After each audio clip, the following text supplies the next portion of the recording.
ফের একবার SSK MSK শিক্ষকরা আন্দোলনের ডাক দিল। রবিবারই শহরের রাজপথে এসএসকে এমএসকে শিক্ষকরা মহামিছিলের ডাক দিয়েছিলেন, যেখানে রাজ্যের শিক্ষা দফতরকে তারা মনে করিয়ে দিতে চেয়েছিলেন যাতে প্রতিশ্রুতি মেনে রাজ্য সরকার তার নিজের কাজ করেন। সেই মহামিছিলে পুলিশের সঙ্গে ধস্তাধস্তিতে 10 জন শিক্ষক শিক্ষিকা আহত হয়েছিলেন। এরপরই সোমবার রাজ্যের শিক্ষা দফতরের পক্ষ থেকে রাজ্যের শিক্ষামন্ত্রী তার সোশ্যাল মিডিয়াতে বার্তা দেন। নিজের ফেসবুক অ্যাকাউন্টে শিক্ষামন্ত্রী পার্থ চট্টোপাধ্যায় লেখেন, নির্বাচনী বিধি থাকার কারণে এখনই আলোচনা সম্ভব হচ্ছে না, তবে নির্বাচনের পরে রাজ্য ফের একবার এই বিষয়ে আলোচনায় বসবে বলেও শিক্ষামন্ত্রী জানান।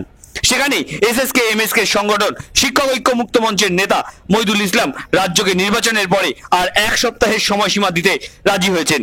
সেই সময়ের মধ্যে রাজ্য শিক্ষা দপ্তর আলোচনায় না বসলে ফের বড়সড় আন্দোলনের দিকে যেতে পারে এসএসকে এমএসকে শিক্ষকরা, এমনটাই জানিয়েছেন মইদুল ইসলাম। গতকাল কলকাতার রাজপথে শিয়ালদা থেকে ধর্মতলা পর্যন্ত হাজার হাজার এসএসকে এমএসকে একাডেমিক সুপারভাইজার শিক্ষক শিক্ষিকারা শিক্ষক ঐক্য মুক্ত মঞ্চের আহ্বানে মহামিছিল হয়েছে। ডরিনা ক্রসিং অবরোধ হয়েছে তাদের হকের দাবি, বেতন বৃদ্ধি এবং তাদের শিক্ষা দপ্তরে অন্তর্ভুক্ত করার জন্য, এবং পুলিশের সঙ্গে ব্যারিকেড ভাঙার সময় ধস্তাধস্তি হয়ে 10 জন শিক্ষিকা আহত হয়েছে। এই পরিপ্রেক্ষিতে আজকে ফেসবুকে মাননীয় শিক্ষামন্ত্রী তার বিবৃতি দিয়েছেন যে নির্বাচন বিধি কার্যকরী করার জন্য এখন আলোচনা সম্ভব হচ্ছে না এবং এটা নির্বাচনের পরে নিশ্চিতভাবে আলোচনা করবে।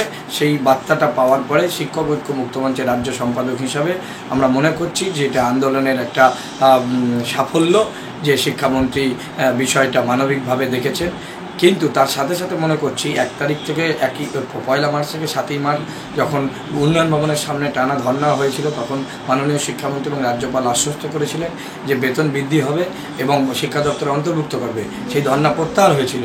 তাই সরকারকে আমরা এই মহামিছিল করে বার্তা দিয়েছি যে ঠিক আছে, আমরা শিক্ষামন্ত্রীর কথায় আশ্বস্ত হচ্ছি, নির্বাচন পর্যন্ত কোনো মুভমেন্টে যাব না, কিন্তু নির্বাচন পরে অর্থাৎ জুন মাসের প্রথম সপ্তাহে সরকার যেন এই বিষয়টা আলোচনা করে জিও গভর্নমেন্ট অর্ডার পাস করে, অন্যথায় গোটা রাজ্যে আমরা কলকাতাকে অচল করবার যে কর্মসূচি নিয়েছি সেই কর্মসূচি আমরা বজায় রাখবো এবং বৃহত্তর থেকে বৃহত্তর আন্দোলনে যাব।